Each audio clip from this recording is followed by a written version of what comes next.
Ова е уште еден класичен пример на капиталистичка, неолиберална и расипничка логика. Целта на таа логика е профитот да се приватизира, а штетата да се социализира, и тука е токму таков случајот.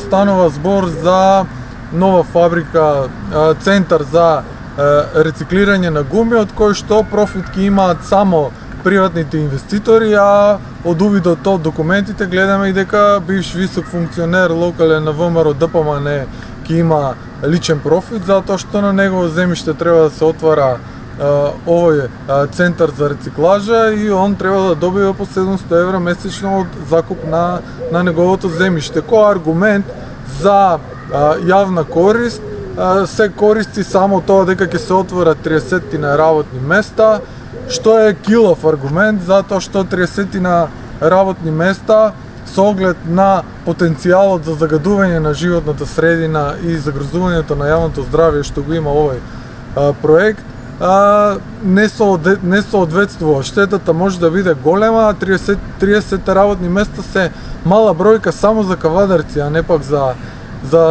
цела Македонија. Инаку директни штети ќе имаме прво од генераторот за струја, затоа што тој постојано ќе испушта емисии во воздухот. Втор проблем е што во кавадарци ќе се носат гуми за рециклажа од секаде. Гумите сами по себе се штетни, а загрозуваат животната средина, не пак кога тоа треба да се обработува термички или хемиски. Тогаш има нус продукти и крајниот производ од оваа рециклажа на гуми, оној пиролитички масла, газ и оној како го викаат јаглен блек, карбон блек. Карбон блек има во студијата за влијание на животна средина информации дека е тестирано на стаорци, дека кога ќе го вдишат, тоа станува 2 години во респираторниот систем, може да предизвика респираторна инфламација, може да предизвика фиброза, дури може да предизвика и тумор. Дополнително овие пиролитички масла и гасови имаат многу запалливи и штетни материи, така да и работните места, тие 30 работни места, нема да бидат многу сигурни.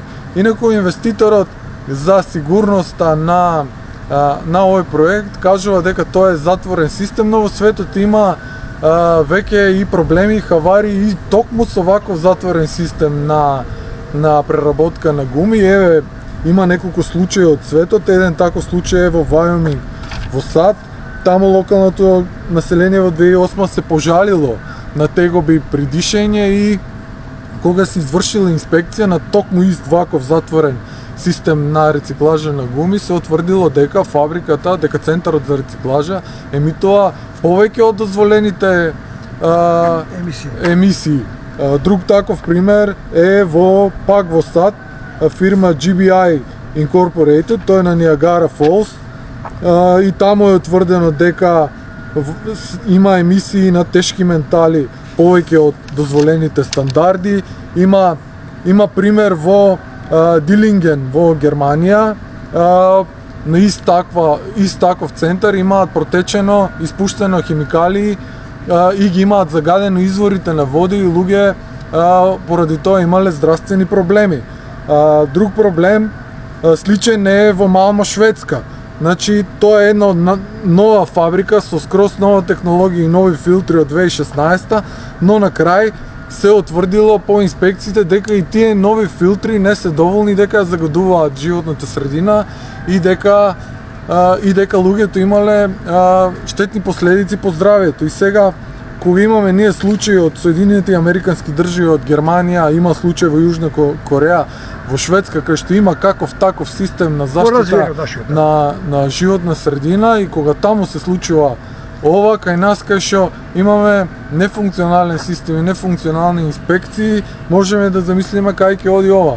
Се на се, опасностите за штета по здравата животна средина и по здравјето на луѓето се многу поголеми во однос на добивките од овој проект, и ова се на се многу лоша математика, затоа што Г1 тешка загадувачка индустрија не случајно е класифицирана како Г1 тешка загадувачка индустрија. Македонија има потенцијал за зелена економија, за производство на земјоделие, за IT сектор развивање и тоа навистина не и треба, а тоа што го видов денес од јавната расправа е дека и кавадарчини не сакаат отварање на нови објекти со Г1 тешка индустрија.